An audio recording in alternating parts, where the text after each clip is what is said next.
Alors imaginez un dinosaure qui pourrait apparaître sur votre table de salle à manger ou sur votre bureau. Tout ça grâce à un smartphone. Eh bien ça y est, c'est une réalité. C'est le projet Tango, un projet qui a été développé par Google. Et le premier smartphone compatible Tango vient d'être annoncé, ici donc à la Tech World, par Lenovo. C'est un téléphone qui est évidemment bardé de capteurs, qui va en fait tout simplement non seulement filmer une image normalement, c'est-à-dire en 2D, mais aussi en 3D et calculer la profondeur grâce à plusieurs capteurs.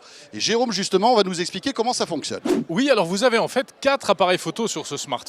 Alors il y en a un devant, mais qui ne sert pas véritablement au système Tango. En revanche, à l'arrière, 3 objectifs. Le premier, capteur de 16 mégapixels pour tout simplement prendre des photos. Il y a également le deuxième objectif en dessous qui sert à gérer la profondeur de champ, à évaluer la distance.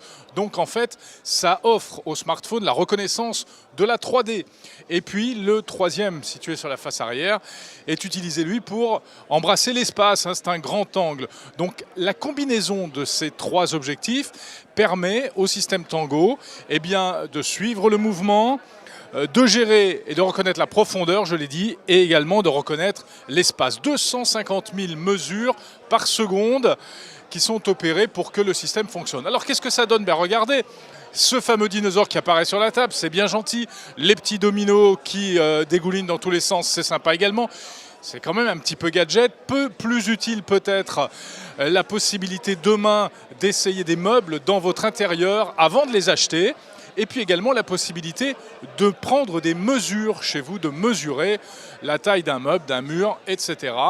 En réalité, le système Tango offre l'avantage d'un GPS en interne, là où normalement il n'y a plus de signal de localisation satellite, plus la fonction de réalité augmentée, c'est-à-dire l'impression d'images virtuelles sur le monde réel. Alors cette Fab 2 Pro sortira en septembre prochain. Elle coûtera 499 $.